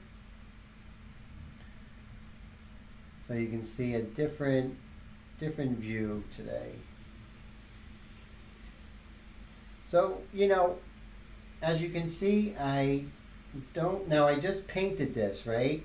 And I just kind of broke my own rule by making the first couple of sprays on here. But there's always an air pocket, almost always, when you run out of ink and then you refill it. So you see how, let me go back here. Make this smaller again. And then we can go to, let's see, this one. Okay, that stopped working. Okay, so right here we're going to do our initial sprays, and as you can see, now also I turned off my compressor, so when that happens, you get lower and lower air pressure until it's lower than your air pressure is set to. So my air pressure is set to 25. Once it goes down to lower than 25, then things get really low, and that's what's happening. So let me turn my compressor back on. I turn it off when I go to work. I have it in my closet. I turn it off when I go to work because you never want to leave a compressor turned on unattended. A lot of things that could happen. So I always turn it off when I leave the house. Super Killer says, no kidding, let me look into it. So I'm going to look into that $2.99 froster at IKEA. That sounds pretty wild. I just go like this, guys. I just mix it up. But, you know, when I'm doing acrylics, I can see that really being beneficial.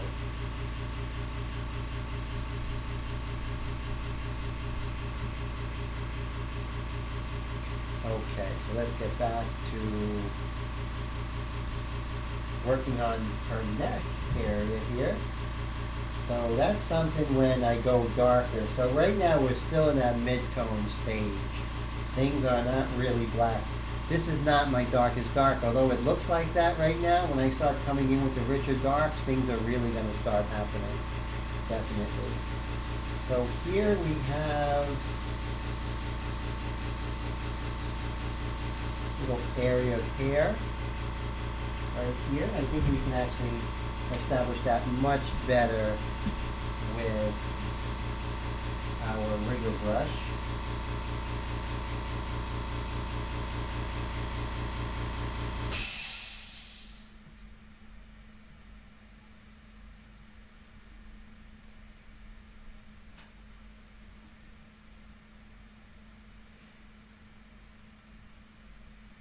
Always make sure you get some of that ink off before you apply it to your surface. Oversaturation of ink or paint could be too dark. And remember, go light. You can always go darker afterwards. There is no rush whatsoever.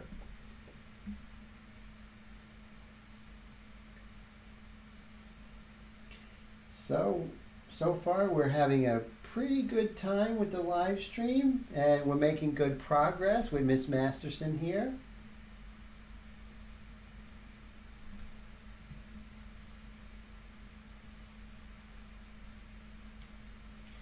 And let's do a little drawing here.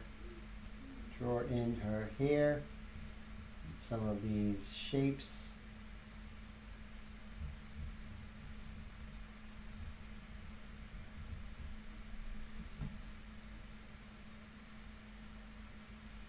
And then we want to make sure that the shape of the hair have enough room for the cranial mass.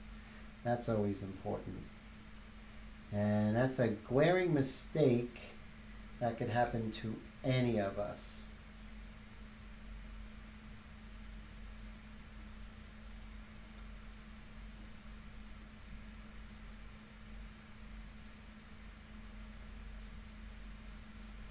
And if it goes off the page, it goes off the page. A lot of times, subconsciously, we'll try and fit her head in the page, and will kind of squish her head, and that's not good either. So we want to make sure that even if we do go off the page, that, you know, we have enough room for her head, because hair goes around the head and also is much bigger than the head. So you got to make sure you put that all in consideration when you're painting your model. And when we come into the airbrush, we're actually going to go ahead and fix that as well. So, okay, so Willie says, Tim, I need to put all the links that you have in one place on my website if you need to buy things. Anyway, I like to help out. Wow, thank you so much, Willie. So Willie says I should put all the links on my website. That's great, great advice, and I'm actually going to go ahead and work on that. And Willie's been really great. You know, so has many of you, and I appreciate it. If you're going to purchase something that's airbrush related, to you know, use my links. So Willie, always thank you so much for your support, man. Thank you. Wendy says she can get one of those stirrers on Amazon. Is that the IKEA one or just a different brand? Superkiller says he has 2 of them and they have different lengths of the stem, so he's not sure that it's the old, new, or what. Interesting. Very interesting. We got to talk to Ken about that.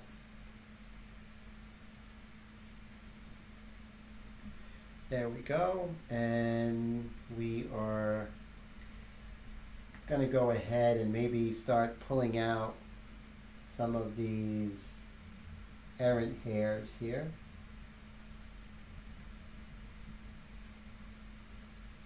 There we go. And of course we can darken that up with the airbrush later, but now we're just going to go ahead and use the rigger brush because we're here anyway, and then we'll pull out this hair here, or a group of hair.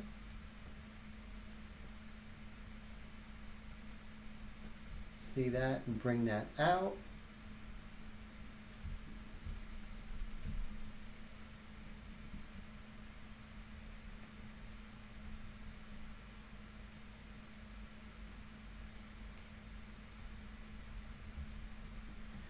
There we go. We're going to get a little more detail down the line, but you can see that it's important to move around as I am doing. That's how I was trained. I was trained at the National Academy School of Fine Arts with Harvey Dinnerstein, and he always preached to make sure that you don't stay in one area too long, because it's not good for the painting as a whole. Do you guys concur with that? Do you find when you stay in one area too long, it's not exactly the best for your painting?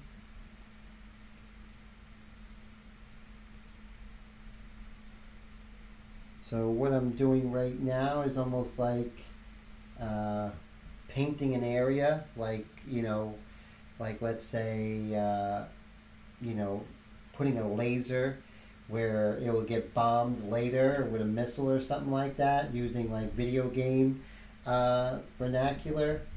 And so I'm just basically setting this up, so I'm going to come in with some really dark darks and light lights, and sort of making mental notes here, just small visual notes that only I know where to come really dark.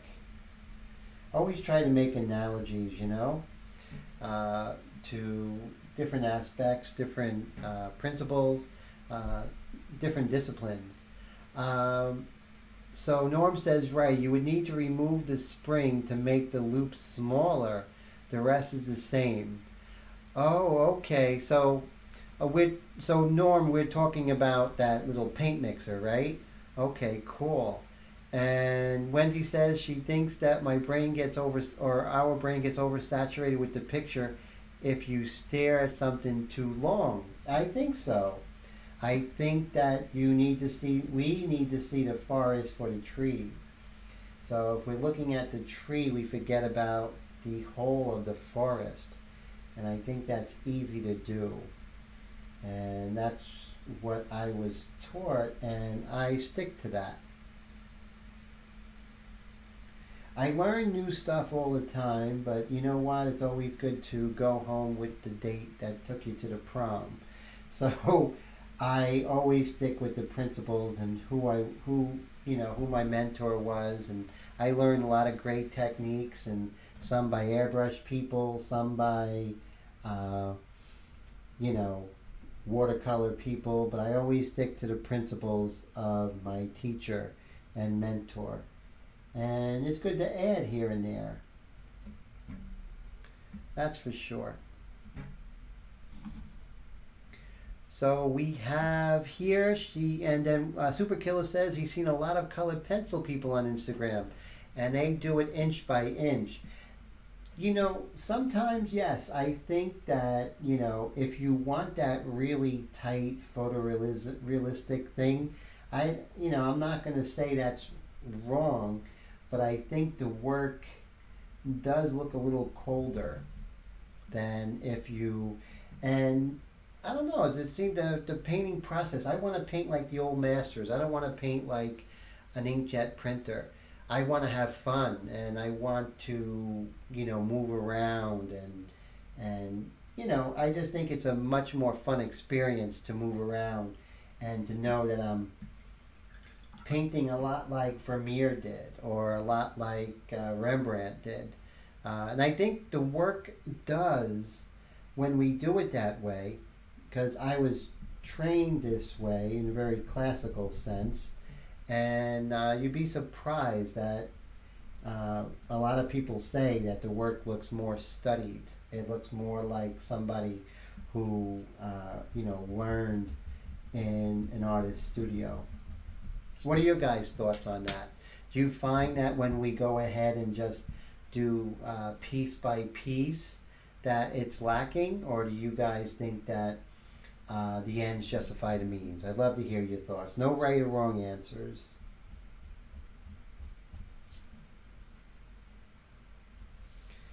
See, it's little by little we're getting there. We haven't even come in with the whites yet. So, but you see, I want the work, and this is what Angela said, is I want the work to come alive, to come together all at once, as if it was painted all at once.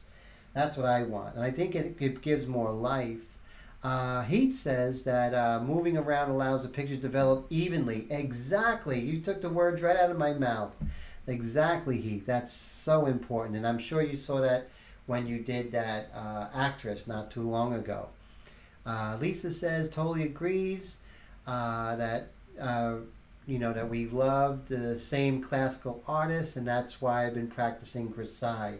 Yeah, Grisaille is really, it's such a great idea. Now, okay, okay, Norm says he just learned the word Grisaille. How cool. No, that's great. Look at Angres Grisaille. 19th century French academic painters, just really amazing. Yes, it really does, it is wonderful when it comes together all at once. And it is sort of like a classical piece, right? And, it's just like, you hear the music, and then at the end it just sort of comes together in a crescendo, and just a climactic, conclusion. I like that. And that's why I feel that music and painting are much, if I'm doing little bits and pieces, it's more like a mechanical clock, like tick-tock, tick-tock, tick-tock, tick-tock. Almost like the way an inkjet printer does it. But that's just me. I'm not saying that that's wrong or anything like that. It's just I want to be connected to those guys. I want to be connected to those 19th century French academic painters, Ingres, David. I want to be connected to Rembrandt. So that's why I do it. Okay, yes, I do use technology. We use this camera and we use a projector, but you know, so did, as far as projectors, so did, you know, Mr. Vermeer. There's talk that a lot of the painters use the camera lucida, which is interesting, and there's a lot of evidence that they did use the camera lucida. That's for sure. So basically, Lisa says it's more balanced, and it's and she's for a meeting of artistry. And yes, it definitely is balance, and you want balance in your art. But that's just my approach, and that's a great thing, right? You know, you guys are learning from different people. You'll learn something different from me. You'll learn something from another teacher. Whether it's online or books or videos, you're going to learn something from everybody. Different approaches, and you take what you want and you draw out the rest, and then the recipe becomes who you are as a painter.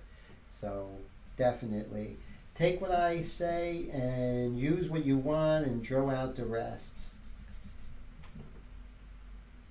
But definitely have fun. Right, Wendy? It's just important to have fun, isn't it? There's a new camera, they call it the Lucy. Yes, which is loose for light. And the camera lucida was invented in the 1600s. And that actually is the camera obscura. And that is like the first camera, actually. Fun is a must. And that's what I always say. Have fun. You know, if you're stuck, just sketch whatever you want. Just take out your sketchbook and do it when you started as a kid. And that's what's really going to get you back in shape. And don't worry about inspiration or anything like that. Just worry about having fun.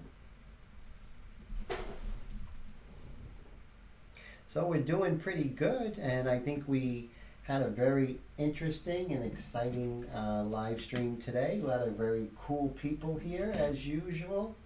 So I really enjoyed you guys' company. We have about another 8 minutes. So let's see if we could just do some definition. All right, the magic of digital SLRs. Watch this, guys. Not bad. Okay, so what we're going to do is we are going to go ahead and just put some definition here. Right here.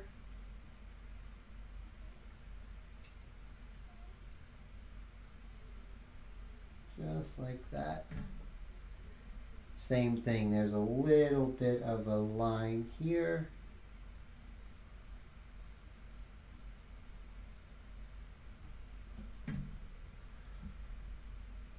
Same thing here.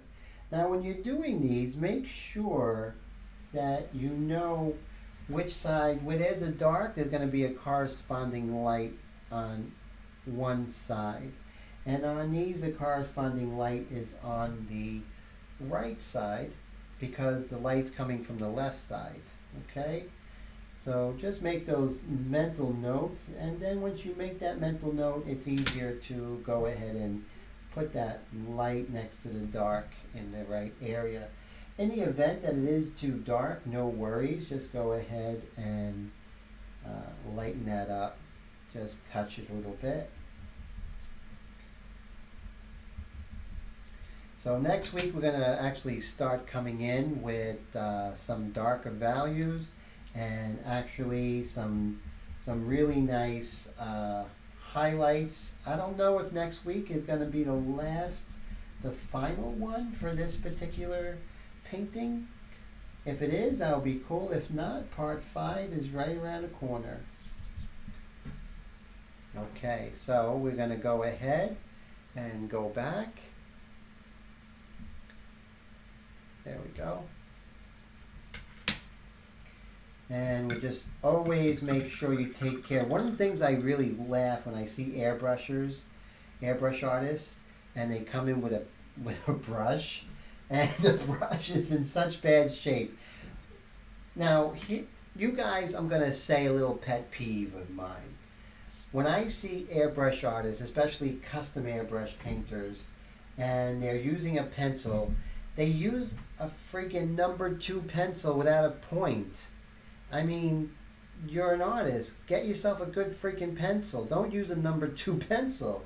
And when they're using a brush, it has like 4 hairs on it, and it's doing a right-hand turn, and they're like, okay, this is what you... No, buy yourself a good brush, man. You're an artist. You shouldn't be using #2 pencils.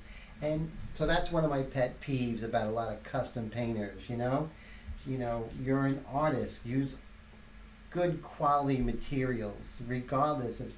You're using an Iwata that's like like $500, yet you're using a #2 pencil.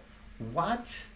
You know, it's like smack, you know, come on, you know, that's like, you know, I'm being an artist, I'm using really expensive products, and I come out with something from Harbor Freight, and I'm saying, oh, I'm using an airbrush. It just sort of a smack in the face of airbrush artists, right, guys? So, anyway, that's my pet peeves. I aired it out. So, there's going to be a really interesting highlight here. Right here, there's this little highlight, and I can't wait to go ahead and hit that. That's going to be a lot of fun.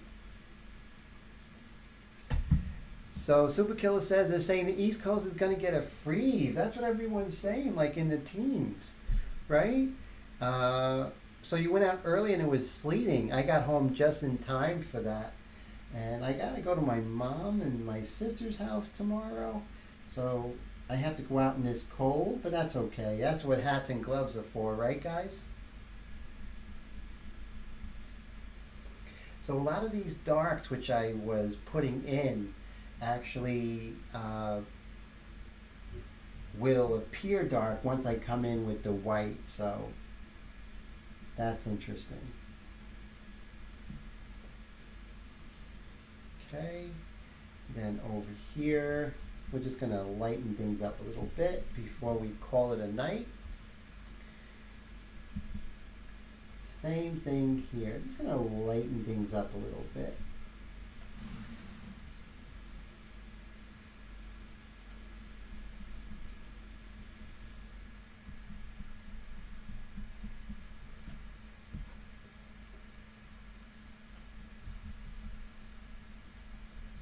And I think here we definitely can extend. See, remember I said that I always make eyebrows smaller? That's like something that I've always done. So I have to, like, on purpose make eyebrows bigger than what I think they're gonna be, because I always make them smaller. I don't know why. It's just something. Do you guys do that? Sometimes people make the head smaller or larger, or like the feet bigger.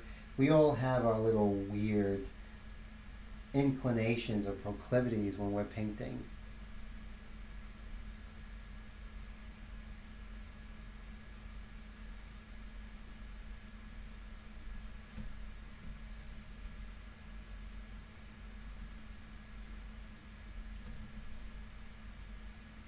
Yes, definitely. Everyone be careful.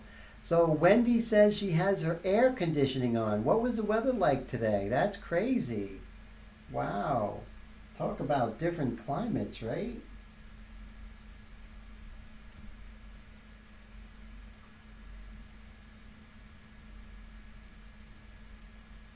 Okay, so we're just going to, now we can pretty much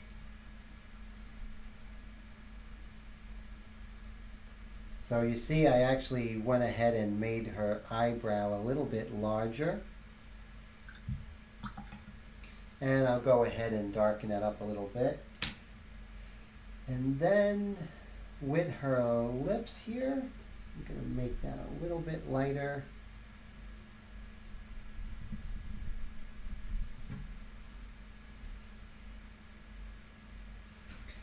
And you can see right now, as with her hair, that I'm definitely going to have to come in with some freehand shields, make things a little more defined, and we have plenty of time for that, no problem whatsoever. Same thing with over here.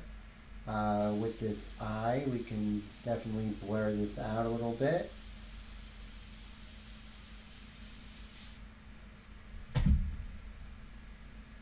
And then as you can see here, it's hard to see in the picture, but it looks like the area underneath the eyebrow above the eye comes out a little bit like this.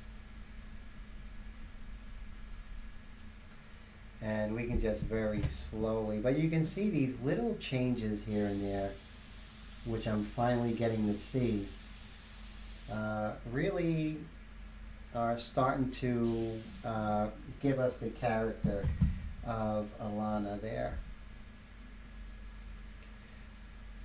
So he says, just got Dr. Ms. White and, okay. So you got Dr. P.H. Martin's white and sepia. Looking forward. You're going to love it, especially the white. The white is really kick butt, guys. I really enjoy it. So kudos on the white. The sepia I haven't used, but it looks great. So let's see. Wendy says 64 in Austin tomorrow. That's not bad.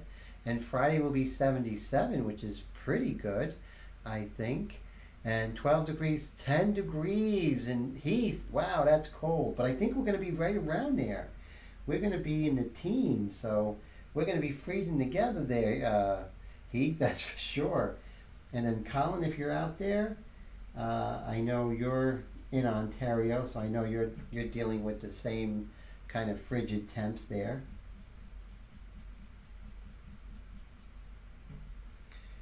Okay, so I think this is where we're going to stop for the night. I really enjoy everybody's company and inspiration. It was a lot of fun.